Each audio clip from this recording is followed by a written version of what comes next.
फिलहाल कहे छोटका देख सकता आई थिंक हमें 10-12 में दाना बेटा फिलहाल छूट गए रहते करो कहीं डाल दिया जा डाल कर घुस घुस बाबू तू घुस में घुस बाबू लेकिन झकास लगा था अगर पता नहीं अगर फेस में का बारे देख सकता अगर फेस में थोड़ा सा बूंदा बूंदी लिखा फिलहाल ठीक लगा था कुछ। स्वागत बाटे आप सबके एक नया ब्लॉग्स में। तो हे गाइज हमारा नाम रितेश कुमार है, हम बिहार के रोहतास जिला से बानी और अभी फिलहाल देख सकता ई रहल बरगद के पेड़ फिलहाल इहे में हम बानी हमारा साथ में एगो इनका तार बाबू नाम पवन, इनका नाम पवन है। एगो दूगो ब्लॉक्स में जैसे किराना दुकान में देख लो भाई जो कस्टमर आइल बना तो फिलहाल हमने यहाँ बैठल बनी जाए सब जड़ रहा। फिलहाल अभी सुबह के आई थिंक 10 बजे तटे शाम सुबह यहाँ आदमी बैठेलन मतलब पूरा एगो हाहा ही होला जो गाँव के माहौल होला ना वो वाला बनेला। तो अभी फिलहाल हमने के दूगो बनी जाए एगो उधर बाहुबली ओकरा के बाद में देखें।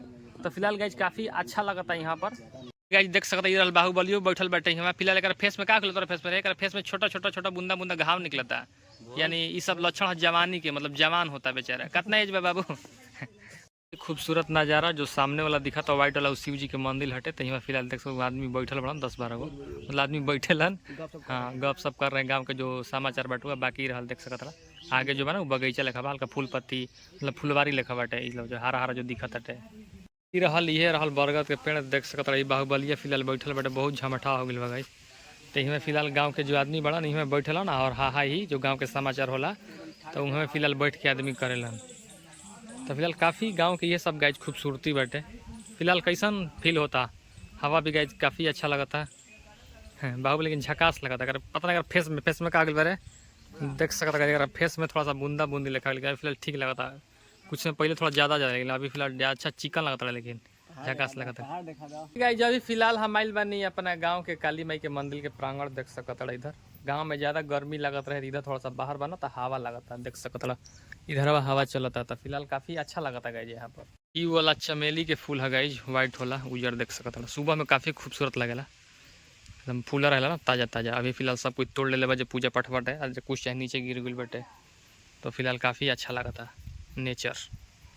और ई रहल गाइज हमारा गांव के खूबसूरत व्यूज सामने के धान के फसल लगल बाटे और इधर तुलसी जी भी बाड़ी देख सकता इधर यहाँ पर उधर भी बाड़ी फिलहाल उधर भी बाड़ी की गाइज ई रहल हमारा गांव के काली माई के थोड़ा सा गार्डन वाला फुलवारी वाला एरिया बाटे काफ़ी खूबसूरत व्यूज बा काफ़ी मस्त लगता गाइज। सामने देख सकते हवा चलता और काफ़ी खूबसूरत लगता गाइज यहाँ पर जन्नत वाला फील आवता है यहाँ पर।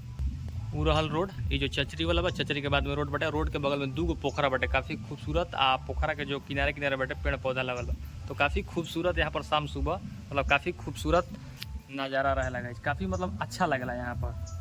फिलहाल ऐसे भी हम गाँव पर रही था कुछ समय यहाँ आइला और बाकी हमारा काफ़ी अच्छा लगा इधर एकदम भक्तिमय माहौल जय माता जी। ऐसे मंदिर में तो जाएँ के चाहिए समय निकाल के भले आज की दुनिया थोड़ा सा भाग दौड़ हो गई लेकिन फिर भी हमने ये कुछ समय निकाल के मंदिर में चाहे माई से मिले खातिर आवे के चाहिए तो बाकी जय माता दी। और हुआ हाफतिया कहे रे फिलहाल गांव घूम के गए जावतिया देख सकता हाफतिया कहे रे बाबू का समाचार बटे ए गांव के समाचार का बा गांव मोहल्ला के टोला के फिलहाल गार्डन से इतना सारा मक्या निकल बाटे देख सकता आई थिंक इतना 8-9 गो बाटे।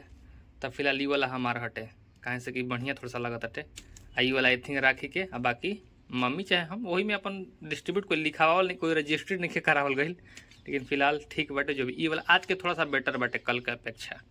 तो फिलहाल ई वाला गाइज हमारा फिलहाल ठीक बा मक्या ठीक बा साइज देखता रहा कितना मैंने क्वालिटी ठीक बाटे बस थोड़ा साइज से बाकी हैसन रहे तो का दिक्कत बाटे। फिलहाल इस बार ना बोलनी कि पानी के वजह से थोड़ा सा हमने के मक्या के जो फसल बाटे वो थोड़ा सा गड़बड़ा बाटे। फिलहाल ये वाला काफ़ी हमारा मस्त लगता देख सकता एकदम काफ़ी मस्त निशा बा एकदम दाना देख सकता कितना क्वालिटी बढ़िया बाटे इस बार बढ़िया वाला मतलब बढ़िया वाला लाई रहनी मक्या लेकिन अब ना भइल तक का करबा। हाल गाइज पौड़ी यही पौड़ी में मक्या भुन जाई फिलहाल ये भी रेडी बाटे गाइज देसी में ना एकरो मक्या पकाए में थोड़ा सा इस तरह से करे के पड़ा एक मैंने इस्तेमाल होला। तो हे गाइज फाइनली आग पे मक्या चल गई बा देखा आई थिंक 10 मिनट समय लगी 10 मिनट 5 मिनट फिलहाल काफ़ी अच्छा लगा था। फिलहाल हम भी थोड़ा बहुत मदद कर दें थोड़ा सा धुआं ज़्यादा बा यार अभी इस तरह से करे के पड़ करके ना तो जर जाई हाँ वाला हमार लाटे ई वाला हमार हाँ फिलहाल आधा तो पक गई वाला लगता है गाइज। अभी हम मक्या पकावत तनी मतलब धुआं वाला एरिया में बाई तो फिलहाल हमारा फील होता है कि बताओ जो सड़क के किनारे जे भूटा बेचेला सोचो कितना मेहनत बाटे, लेकिन फिर भी लोग इतना बार्गेनिंग करेलन, तोल मोल करेलन। आ सोचे जबकि पकाए में कितना मेहनत बाटे, आँख लाल लगता, आँख में धुआं लगता लगे, आँच के सामने आग के सामने बड़ा हुआ लगे। जैसे हम तो ये कहम कि जे भूटा जे खा ताटे थोड़ा सा बार्गेनिंग कम करा जाए। अरे 20-30 रुपये के यार मिलही के बाटे, वो में बार्गेनिंग 5 रुपया वाला बचाइए लेब, कौ से महल उठ जाई ना। लेकिन देख सकता आज हमारा पता कितना मेहनत बाटे। हम ऐसे खाई ला तो हम बार्गेनिंग मतलब ज़्यादा ना करना, हम कहे कहीं कि हम बार्गेनिंग करना, लेकिन उतना ना करना। हम सामने वाला से बस प्यार से कह देना कि भैया कुछ कम हो कि कम करिए तब ठीक बा, ना करिए तब ठीक बाटे। तो गाइस देख सकता कितना मेहनत बा। ऐसे तू लोग भूटा खाइए जा तो ज़्यादा बार्गेनिंग मत करिए जा। जितना मतलब हो कि 30 आई थिंक 20 रुपये मिल रहा, 20-30 रुपये के साथ मिल लगा था।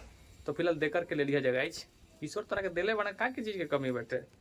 फिलहाल का छोटका देख सकता आई थिंक हमें 10-12 गो में दाना बाटे। फिलहाल छूट गए रहते करो कहीं डाल दिया जा, डाल कर गाइज ई वाला जो मकया भाई पारो के दिया जी, छोट बा साइज से बाटे। फिलहाल पारो हमने के मकया ना खा ले। गाइज फाइनली हमार मकया पूरी तरह से पक गई, चारों देहर हाँ शायद पक गई बकाता। तो फिलहाल निकाल के अब करके खा लिया जा। भाई गाइज बड़ा गर्म बा हो, हाथ जर गई हमार हे राधा। तो फाइनली गाइज हमार मकया रेडी हो गई। फिलहाल फ्रेश कर दिले बने करके। तो चल के देखल जाओ कि टेस्ट फिलहाल कैसन बाटे कर। फिलहाल टेस्ट बढ़िया हो कि कैसे पहले खैली ना बनी, थोड़ा सा गर्म बाटे, थोड़ा सा अभी हाथ जरा तटे हमार।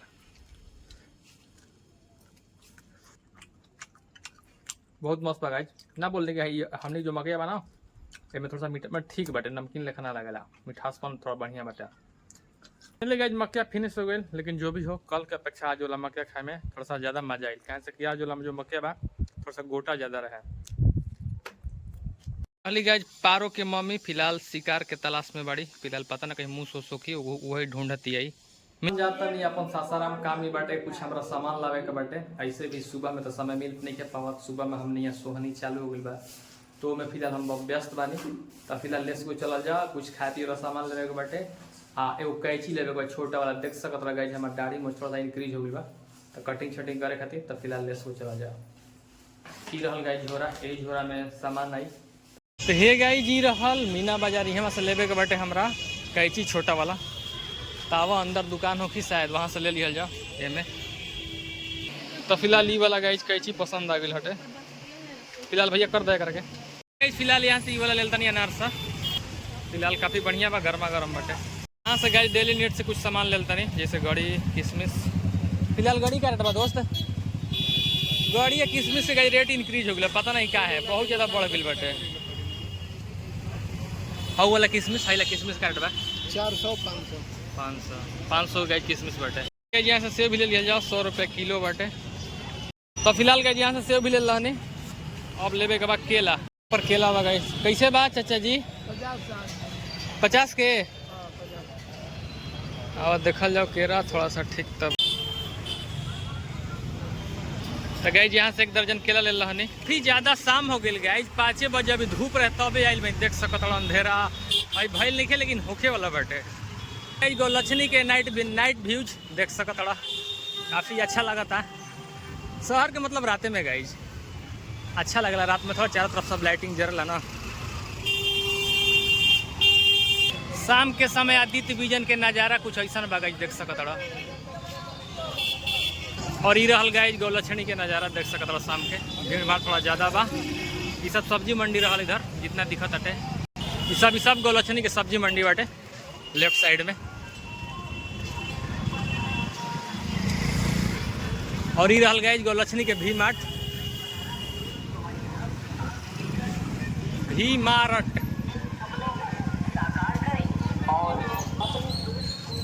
आई रहल दोनों साइड मार्केट गोलछनी के। और जो आगे वाला बाटे मंदिर हटे गोलछनी के दुर्गा माई के मंदिर, यहाँ भी काफ़ी अच्छा शायद आरती होता का था, आवाज़ सुना तो कि घंटी के जय माता दी। फिलहाल आरती होता ना कहनी।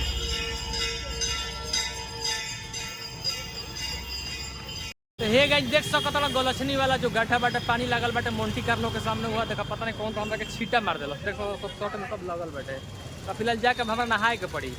कबो हम सासाराम नया कपड़ा चाहे नहा धो कर ना आविला, नहाए से पहले आविला, देख सकत ये तो दासा होता है। फिलहाल मार दिल छीटा। गाइस फाइनली हम नहा लेनी देख सकत। और एगो ई शर्ट रहे, एगो तो ऑरेंज वाला देखे नहीं, आई वाला ब्लू। तो ये भी शर्ट 2 गो शर्ट ले रहनी, 2 गो हाफ पैंट ब्लैक वाला। तो गाइज फाइनली काफ़ी अच्छा भइल, जो होला थोड़ा सा और लगल छीटा मरला सन था। बाकी गाइज शाम के थोड़ा सा गर्मी ज़्यादा रहे तो चलो वही बहाने नहा लेनी, काफ़ी मतलब हल्का हल्का एकदम फील होता थे और काफ़ी अच्छा लगा था गाइज। भी हमारा टीवी ना बन पाइल, देखा तनी अब कहिया बनता बाजता, लेकिन काल पक्का टीवी हमार बन जाई। आ टीवी के सबसे ज़्यादा आवश्यकता हमारा मम्मी के बाटे, काहे से कि हम पहले भी बतैले बानी कि टीवी मम्मी थोड़ा सा देखे ले, इसके मम्मी के मोबाइल तो चलावे आवेला ना, आ हमार आ राखी के जो काम बाटे मोबाइल से मतलब हो जाला। तो फिलहाल देखा था आवाज तो नहीं, लेकिन काल काल पक्का एकदम टीवी हमारा बनवा देवे कम्प्लीट। काल लेके चलो जी मार सुतगुल बड़ी, शायद पता नहीं, शायद सुतगुल भी का था। बाबू जागे हो आप के सुतल बड़ू? फिलहाल गई सुतगुल बड़ी भी। तो हे गाइज फाइनली हम ब्लॉग को एंड करता नहीं। आई होप कि वीडियो हमारा अच्छा लगा हो कि, तो जल्द ही एगो नेक्स्ट वीडियो मिलल जी। तब तक खुश रहिए, मस्त रहिए। आप सभी को हमारी तरफ से राधे राधे।